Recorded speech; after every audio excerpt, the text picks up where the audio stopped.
avant de te montrer toutes ces cascades, tous ces paysages à couper le souffle et toutes mes galères, je pense qu'il est l'heure d'une petite introduction.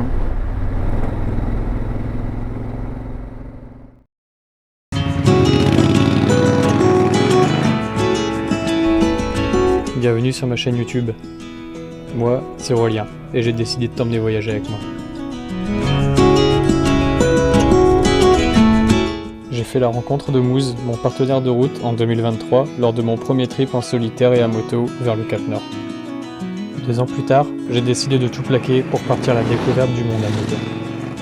Pour cette incroyable aventure, j'ai le soutien infaillible de toute l'équipe de Daffy Speed Merlimont et de Daffy Moto France. Pour ne rien rater, abonne-toi et suis-moi sur les réseaux.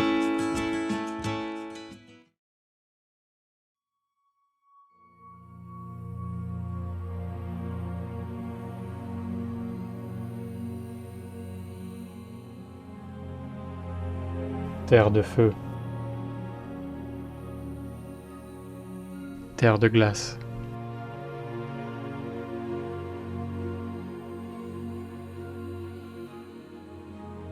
Territoire aux plus de 10 000 cascades.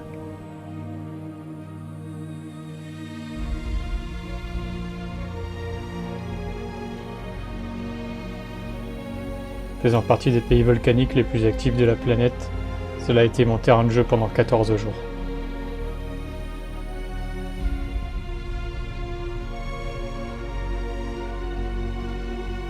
Pluie, vent, soleil, glace, sable et lave. Des éléments primaires que j'ai pu découvrir et subir lors de cet incroyable voyage dans un territoire resté, encore aujourd'hui, à l'état brut.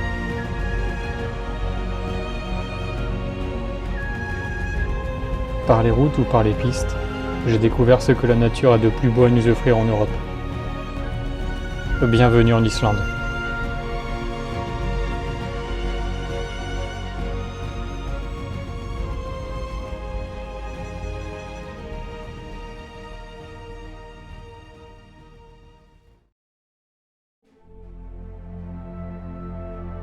L'arrivée en Islande par ferry se fait par l'est du pays. L'île peut se diviser en 2 grandes parties distinctes. Les basses-terres se trouvent en périphérie du pays, il s'agit de la couronne extérieure. C'est dans cette zone que l'on retrouve les plus grandes villes du pays telles que Reykjavik, la capitale, Akureyri ou Húsavík. La partie sud de l'Islande est la zone la plus touristique, dans laquelle l'on retrouve notamment le célèbre Cercle d'Or, le glacier du Vatnajökull et Diamond Beach. Les touristes venant en avion sur une semaine se concentrent principalement sur cette zone. La côte nord, elle, est beaucoup plus sauvage. Les hautes terres, communément appelées Highland, ici en Islande, représentent l'intérieur du pays. Territoire sauvage, hostile et inhabité, la présence humaine y est presque inexistante. Pas de station essence, pas de magasins, pas de ville ni village. Quelques refuges sont accessibles uniquement l'été. L'accès à ces territoires se fait par des pistes où la traversée de rivières plus ou moins profondes couronne le tout. Les hautes terres laissent l'impression d'être abandonnées sur une planète inhabitée. Le dépaysement est total et parfois angoissant. Le climat islandais est bien souvent la variable qui ajuste l'itinéraire de voyage, et voici le mien.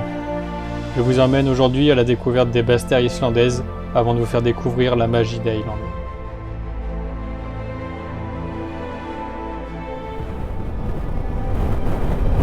Actuellement, je suis sur la route 1, celle qui fait tout le tour de l'Islande. L'Islande, c'est pas que les pistes évidemment, et même si vous n'avez pas les compétences ou vous n'avez pas le budget de louer un 4x4 ou de faire du off-road, regardez-moi ça, le spectacle. C'est une route panoramique à elle toute seule.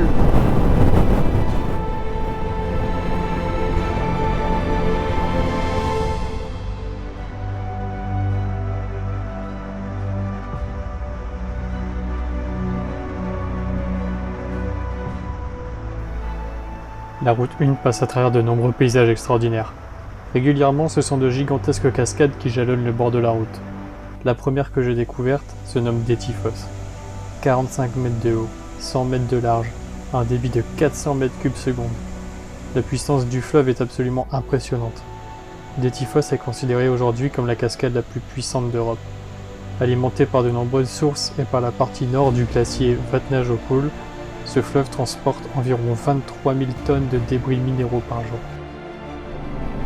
Il faut se rendre compte de quelque chose, c'est que Ici, là, je sais pas si vous voyez bien, mais tout ça c'est de la lave en fait. De chaque côté, c'est voilà, c'est des blocs de lave. C'est quand même un peu irréel de rouler là-dedans, quoi. Et malgré tout, bah, la végétation arrive à pousser. C'est fou quand même, hein.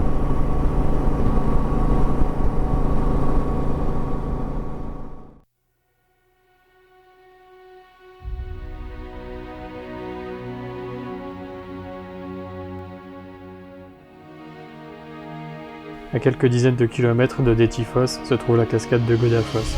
Moins impressionnante et moins puissante que sa sœur Detti, le spectacle reste magique.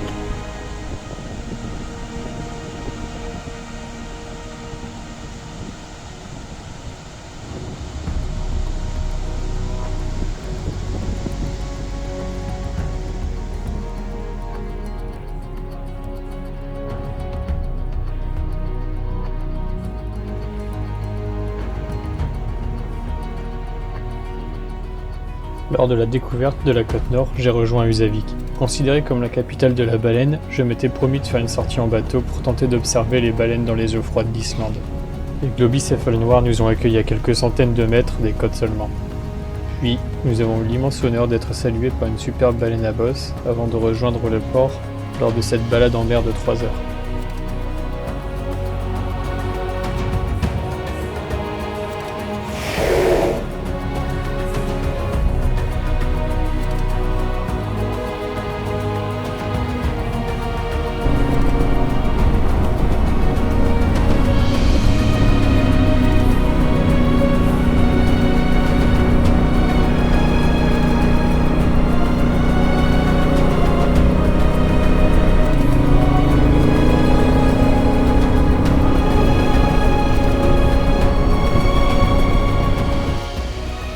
Après avoir traversé les Highlands via la piste F35, j'ai rejoint la côte sud en plein cœur du Cercle d'Or.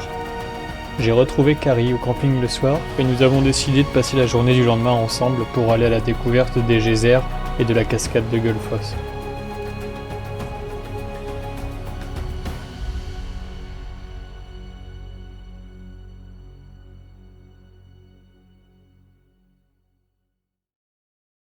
Désormais arrivé dans le fameux Cercle d'Or, je vous laisse découvrir ces paysages qui se passent de tout commentaire.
Le ciel est gris, mais c'est beau, donc ça va. Heureusement. Heureusement qu'il y a ça quand même, hein, sinon putain, qu'est-ce qu'on foutrait là? Bon, vu que j'ai un peu que ça à faire, je suis en train de marcher sur la route qui mène au DC3 qui s'est écrasé sur la plage. Parce qu'il en reste, du moins. Je vous avoue que je pensais pas que c'était si long. A priori, il y a 3 km 7. quasiment 4 je crois, 3,5 je sais plus, enfin bref, pour aller jusque là-bas. Et il y a une navette là, en fait c'est une route comme ça. Il y a une navette qui fait l'aller-retour, peut-être que je la prendrai au retour. Là pour l'instant il fait beau, c'est chouette, ça me fait une petite marche. Allez, on continue la petite marche, à tout à l'heure. A few moments later. Je suis toujours en train de marcher, mais c'est pas fini. 2000 years later. Ouais, je marche encore, soyez pas si pressés que ça. Ah, ça va, quand je suis parti, il faisait à peu près la taille d'un grain de riz, l'avion. Ah oui, il fait la taille d'un haricot rouge. Ah va, je suis en bonne voie. Allez, je pense que dans 20 minutes, j'y suis. Pour l'instant, il fait toujours beau, pourvu que ça dure. Ah oui, puis derrière, c'est comme ça, au fait.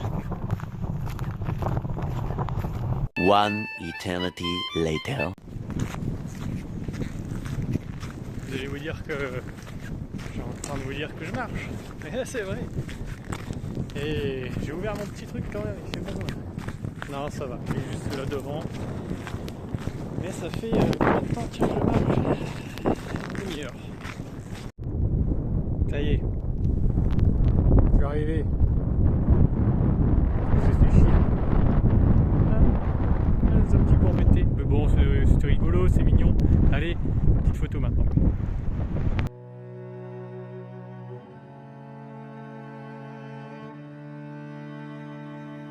Alors qu'il entreprenait un vol depuis Hoffen, au sud-est de l'Islande, ce DC-3 de l'US Navy s'est écrasé le 21 novembre 1973 vers 14h. À son bord, 7 membres d'équipage, tous indemnes. Nous ne savons pas précisément les raisons pour lesquelles l'avion s'est posé ici. À l'époque, c'est une rivière gelée qui recouvrait la plage. Malgré le poids de l'avion et la rupture de la glace, le DC-3 est resté sur place et n'a pas coulé. Balayé par les pluies violentes, le vent, le gel, l'avion résiste au climat rude de l'Islande. On ne s'attend pas à ce que l'avion soit là pour toujours.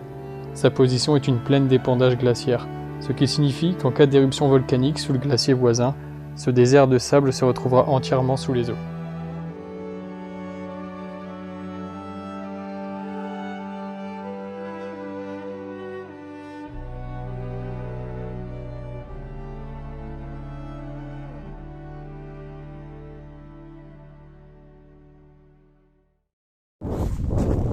Je viens de partir à pied, parce que je viens de voir le prix de la navette.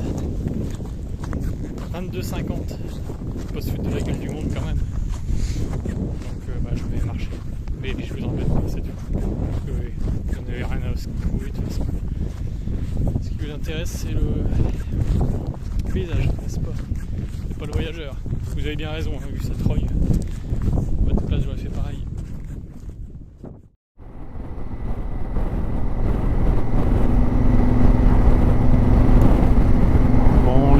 Je suis de retour de Gullfoss, la grosse cascade que vous venez de voir. Donc là c'est les geysers qui sont juste là.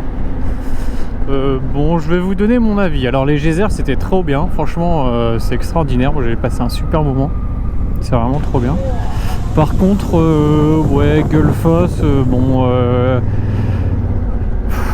Le problème c'est que moi je suis très nature, alors vous voyez là les geysers c'est pareil, c'est aménagé, vous avez un resto là, vous avez 2-3 restos là-dedans avec une boutique et tout, il y a beaucoup de monde.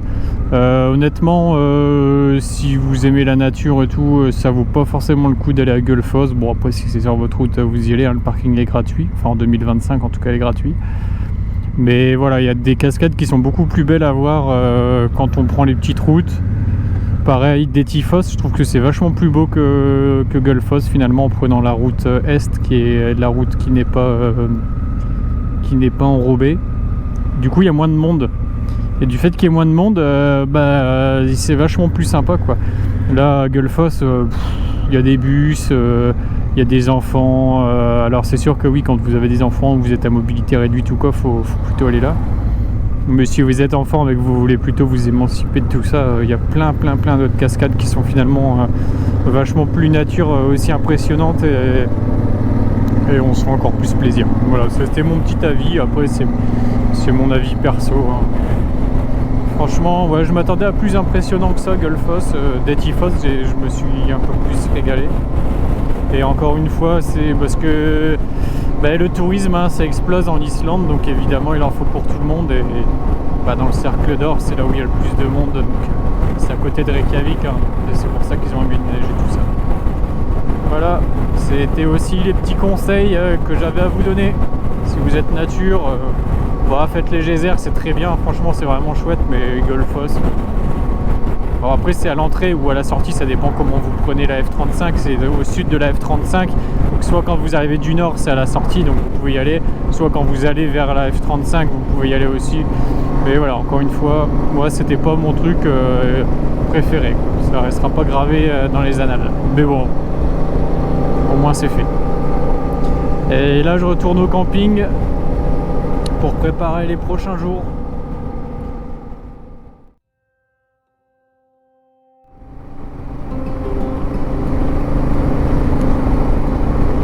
C'est en direction de Grindavik que je vais, la ville qui a été évacuée il y a 1 an ou 2 suite à l'éruption volcanique qu'il y a eu et qui a encore eu récemment. A priori, il est encore possible de voir la lave en ébullition dans le cratère du volcan. Alors je vais aller sur les lieux, on verra si c'est possible ou pas. Évidemment, il y a beaucoup de mesures de sécurité, on ne peut pas s'approcher du cratère, vous vous doutez bien. Mais bon voilà, normalement c'est un peu ambiance fin du monde là-bas, il y a des énormes murs de lave a priori qui sont un peu comme devant, là, mais de la lave très noire qui est sur la route. Donc je pense que ça va être ambiance un peu fin du monde, et si je peux je récupérerai un petit morceau de lave en souvenir quand même, une bonne récente lave, puisqu'avec moi j'ai un morceau de vieille lave déjà qui vient des fins fonds des Highlands où je suis tombé moult fois dans le sable. Donc j'ai hâte de découvrir un petit peu cette ambiance. En attendant, c'est de beaux paysages matinaux et toujours un petit peu de pluie comme d'hab.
km du volcan. Donc j'arrive à Grindavik là prochainement. Alors j'imagine que la fumée là-bas c'est les eaux chaudes de Blue Lagoon, très célèbres.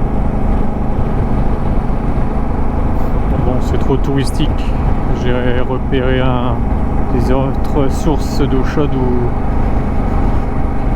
il faut faire une randonnée à pied de 45 minutes pour y accéder et c'est vraiment dans la nature, c'est ce que je veux. Ah, les amis, c'est quand même impressionnant, hein. Là c'est quand même un truc de ouf quoi. Le sol est encore fumant à droite à gauche là. Et bah voilà le mur de lave qu'il y a eu. Bon là ils y vont quoi. Regardez-moi ça, la hauteur quoi.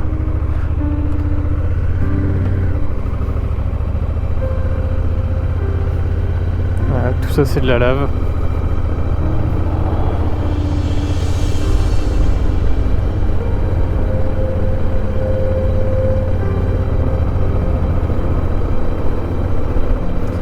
Et le volcan est encore actif, hein, actif. Normalement il y a une rando qui me permet d'y accéder, je vais voir ce que ça dit. Enfin d'y accéder à un point de vue pour le voir de loin. Je vais voir ce que ça donne.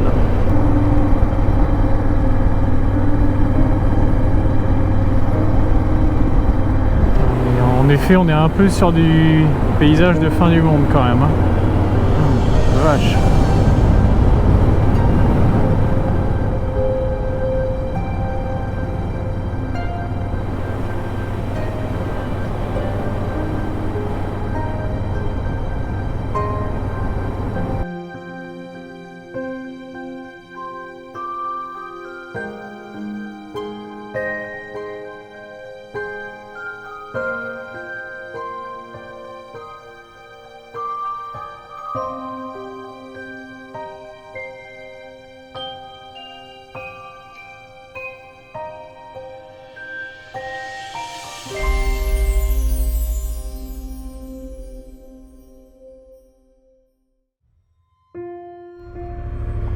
Alors ici, je vais vous emmener dans... Je viens de faire un petit tour dans un quartier qui a été complètement détruit par l'activité sismique. Alors ça c'est la première maison. Regardez ça, le mur, comment il est défoncé quoi. La maison elle est complètement penchée.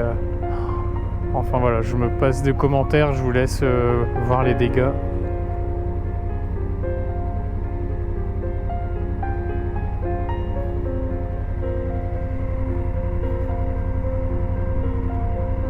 Malgré la proximité des maisons et la haute résolution de la caméra, les dégâts ne sont pas visibles sur les images. Pignons fissurés, maisons éventrées, failles béantes sur les parkings, la ville a été en partie dévastée. Tout le quartier est complètement évacué ici. Regardez cette maison.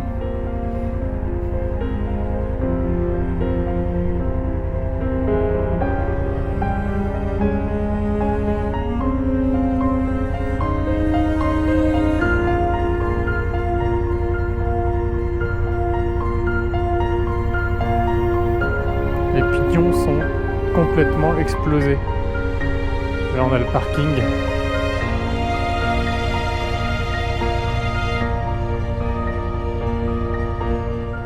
En novembre 2023, la ville de Grindavik a été évacuée en raison d'une activité sismique et d'une intrusion de magma sous la ville, signalant un risque imminent d'éruption volcanique sur la péninsule de Reykjanes. L'évacuation a permis à la plupart des 4000 habitants de quitter la zone en sécurité. Aujourd'hui, une exposition photo est visible en plein cœur de Grindavik. Les chercheurs et experts en sismologie ont émis un avis clair et rapide dès les premières heures après le séisme. La ville doit être évacuée.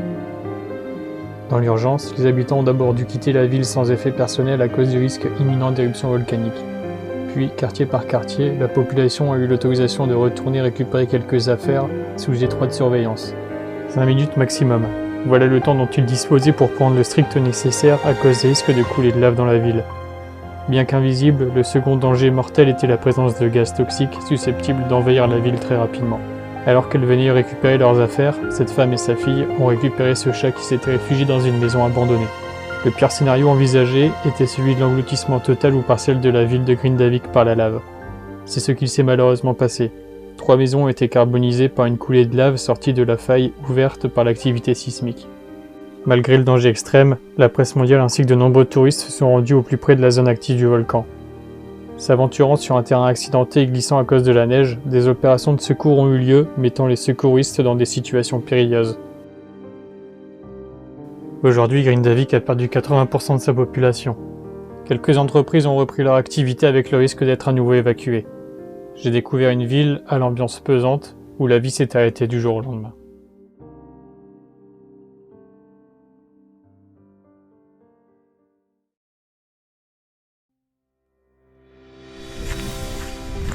Bon, je vais pas vous mentir qu'il fait un peu froid là aujourd'hui. J'ai 8 degrés au compteur de la moto, donc je crois que ça fait 6 à peu près. Enfin bref, c'est comme ça. Et là, je me fais une petite randonnée en direction d'une source d'eau chaude qui doit être à peu près à 45 minutes de marche. Et je vais aller me réchauffer un petit peu. Mais bon, je crois qu'il va pleuvoir et ça commence déjà à tomber un petit peu. Mais bon, c'est comme ça, si je m'arrête de vivre parce qu'il pleut, je ne fais plus rien. C'est un petit peu le problème de l'Islande. C'est comme ça. Allez, tout à l'heure.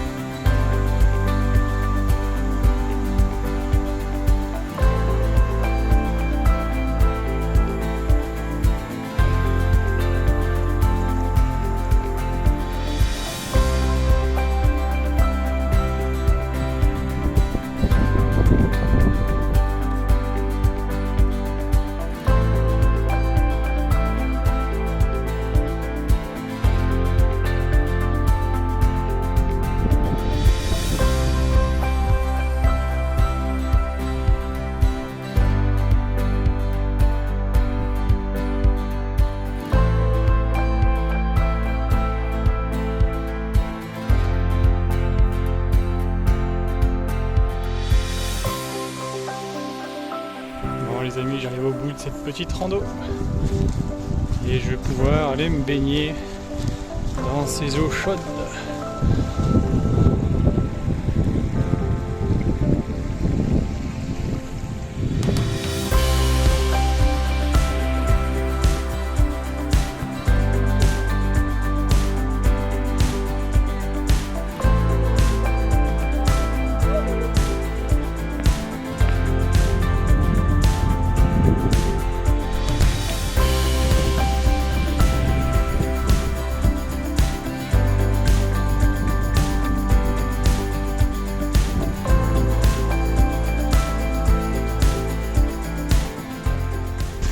Voilà, je viens d'aller faire trempette comme ces gens.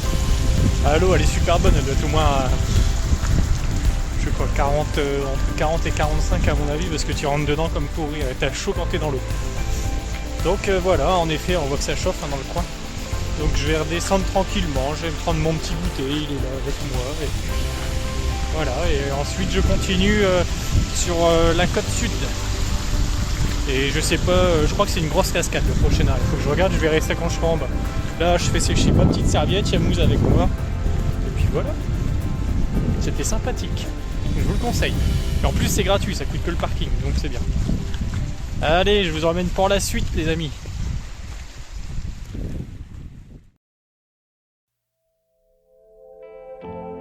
Avant de vous emmener dans les Highlands, laissez-moi vous raconter les derniers jours passés en Islande. Lors de mon passage par la capitale, Reykjavik, j'ai rencontré Christophe et Stéphane, 2 motards français qui ont voyagé dans toute l'Europe. L'Islande était la dernière pièce du puzzle pour eux. Nous avons passé les 3 derniers jours ensemble, ici. C'est par la célèbre plage de Diamond Beach que je vais clôturer ce tour des Basses-Terres. Le spectacle de Diamond Beach est absolument sublime. Voir ces icebergs s'échouer sur cette plage de sable noir crée des contrastes de couleurs fascinants. Cependant, c'est avec un autre regard que j'arpentais la plage. C'est à cause du réchauffement climatique que nous assistons à ce phénomène et les dernières études sont claires. Si le réchauffement climatique reste sous les 2 degrés d'augmentation en respectant les accords de Paris, la superficie du glacier Vatnajökull diminuera de 30 à 65% d'ici 2300. Si le réchauffement atteint plus 4 degrés Celsius, la superficie du glacier diminuera de 60 à 95% d'ici 2300. Il faut être réaliste, nous sommes probablement les dernières générations à connaître de tels glaciers.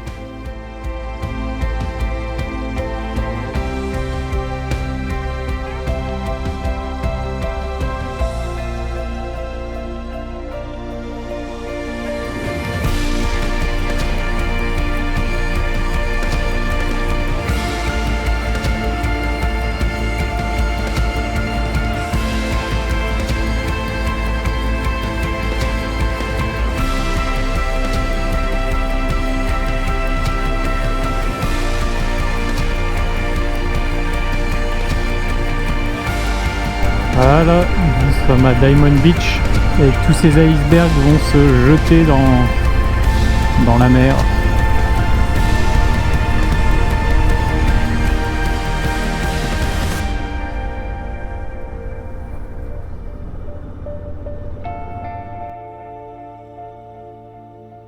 C'est sous une pluie battante et un vent terrible que nous avons terminé ce voyage dans ce pays absolument incroyable.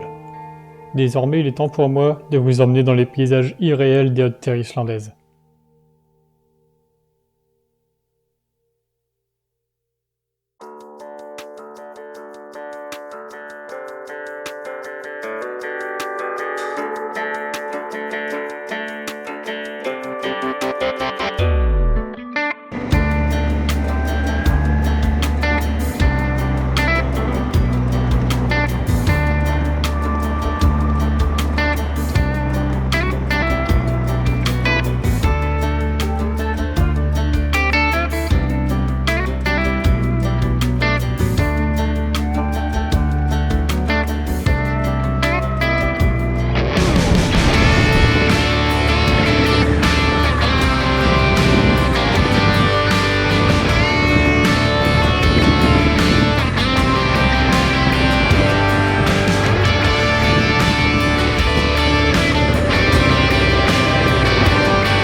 Que j'ai pas vu en fait, noir sur noir. Vous voyez, c'est pas, il est hyper fin encore le sable. Donc je vais essayer de relever grand-mère et puis voilà. L'aventure.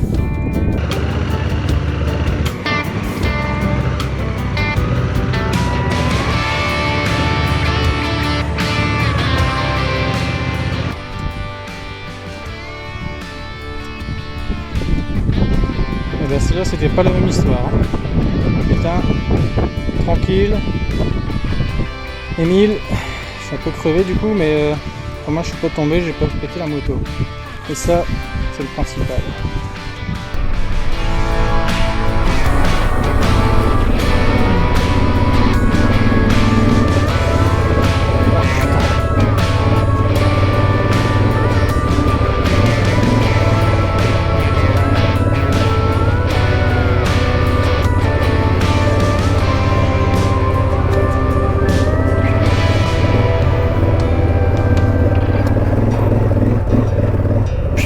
Avec les accélérations des 4x4. Putain, ça tire les abdos, hein. Pour enculé. Oh.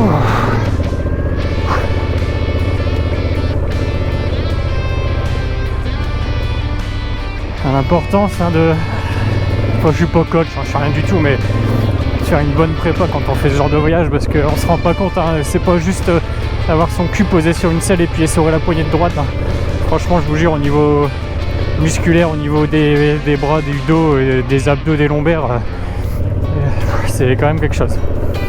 Donc un peu compliqué, il faut aller faire un peu de salle de sport quand on sait qu'on va faire un voyage comme ça, et au moins ça permet de pas se blesser déjà, et puis de prendre vachement plus de plaisir, parce que si c'est pour subir le voyage, c'est vaut pas le coup quoi.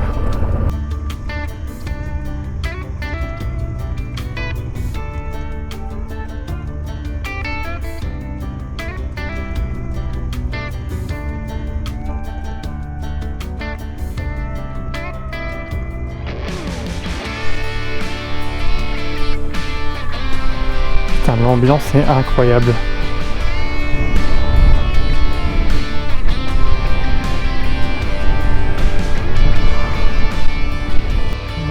analyse de la situation. Ce n'est pas profond, c'est très bien. Un filet de gaz. Et c'est parti, voilà. Le fameux filet de gaz.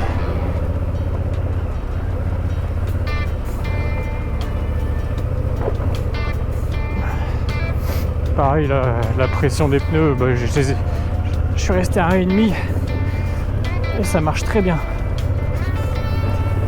Alors d'ailleurs, j'en profite pour faire un petit coup de pub à l'équipe Pète au casque c'est Vincent et Stéphanie qui ont leur petite entreprise de stage de off-road. Et ils ont un sacré palmarès tous les deux en maxi trail. Et Vincent va faire le Dakar cette année encore, enfin en 2026, je crois, je ne sais plus. Et voilà, c'est Vincent qui m'a pris en stage. Enfin, j'ai été le contacter évidemment pour préparer ce voyage. Hein. Donc en expérience de off-road, avec l'Africa Twin, j'ai un stage de 2 demi-journées, un petit peu de motocross, mais franchement. Pas grand chose dans le sable et dans la terre. Et puis après voilà, comme disait Stéphanie, de toute façon si tu veux progresser dans ce genre de discipline, il faut cramer de l'essence. Donc j'ai appris les positions de base, j'ai appris quelques tips et puis maintenant j'ai plus qu'à les appliquer. Et en effet pour partir c'est quand même bien de se faire un petit stage. Alors moi j'avais bien préparé en faisant beaucoup d'exercices d'hypermaniabilité comme on peut retrouver sur YouTube, notamment la chaîne de Tom Barrer qui est extraordinaire. Et puis après voilà, faut prendre la moto et puis aller rouler et on commence à s'habituer et puis voilà, après ça va tout seul.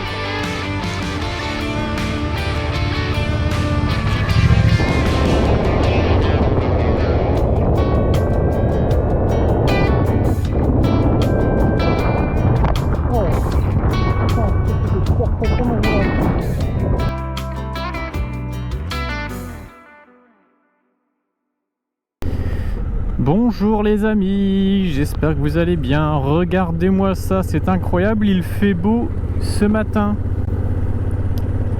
Ah, du soleil, c'est vraiment quelque chose de génial, hein. Franchement, regardez-moi ça, c'est beau paysage. Alors je m'en vais faire quelques petites courses là parce que c'est obligatoire avant d'attaquer la F35. C'est une route qui passe, la deuxième route la plus longue qui passe dans les Highlands pour aller rejoindre le sud de l'Islande. Et vu que j'ai besoin de faire le plein et que j'ai besoin de bouffe pour être en autonomie, et ben voilà. Allez, faire le plein. Et là, faut que j'en foute plein. Ça trogne.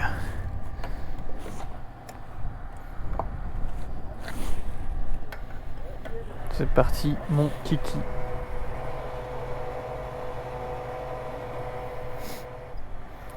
Allez là, il faut que j'en mette plein sa gueule.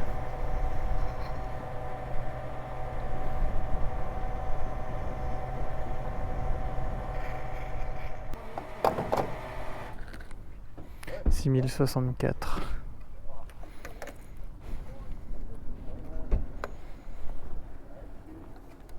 Bon bah voilà, allez, 6064, je rentre mes comptes et on se casse. Peut-être l'entendez-vous, il y a beaucoup de vent aujourd'hui, un vent qui vient du nord. Alors là je suis un petit peu abrité par le relief, mais hier c'est pareil, il y avait un pont à traverser juste avant d'arriver au camping. Putain mais je roulais, mais c'était vraiment comme ça, c'était un truc de fou, ça fait un effet venturi avec les montagnes de chaque côté et ça soufflait à mort, c'était un truc de fou, j'ai cru que j'allais me casser la gueule. Donc là il me reste 12 km et après on attaque la piste. Et je suis trop content parce qu'il fait beau et normalement j'ai croisé 2 gars qui m'ont montré des photos où on va aller se faire normalement on va se faire plaisir là, il va y avoir des fumées et tout, des couleurs de fou, des geysers, enfin normalement ça doit être impressionnant. Donc voilà, je vous emmène là. On n'a plus qu'à attendre un petit peu, 10 km avant d'attaquer les 200 bornes de piste. Allez, on se retrouve tout de suite. Et je crois qu'en face, là-bas, on verra après, c'est le glacier. si je ne me trompe pas, c'est le plus gros glacier d'Europe. Le Vatchanou-Klut, un truc comme ça, là. Ça se dit comme ça. Mais je confirmerai ça. La petite voix off, elle va vous confirmer ça maintenant. L'Islande est composée de 4 importants glaciers. La piste F35 passe entre deux de ces glaciers. Le Hofsjökull à l'est et le Langjökull à l'ouest. C'est le Hofsjökull que j'ai aperçu en premier et qui m'accompagnera toute la journée. Le Langjökull ne se dévoile que tardivement en apprenant la F35 du nord au sud, dû à la présence de montagnes. Regardez-moi ces paysages, c'est à gauche j'ai un glacier, à droite j'ai un glacier, c'est pas extraordinaire franchement. Je suis au milieu de l'Islande, je suis tout seul, je suis entouré de montagnes et de glaciers, c'est trop génial, franchement.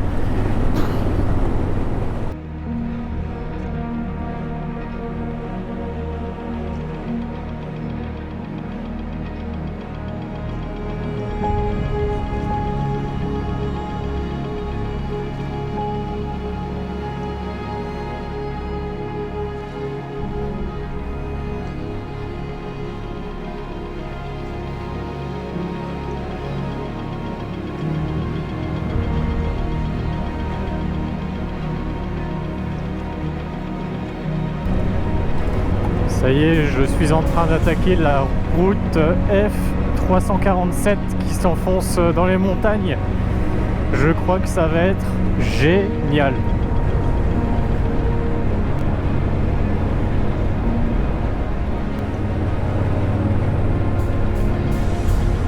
La piste 347, les amis. Juste extraordinaire. Extraordinaire. Regardez-moi ça, le canyon là. Pouah.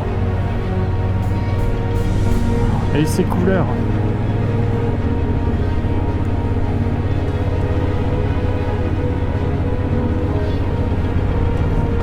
À mon avis, je me trompe pas en disant que c'est la plus belle piste et la plus belle route de toute ma vie que je prendrais. C'est obligé. Les couleurs, c'est un truc de fou quoi.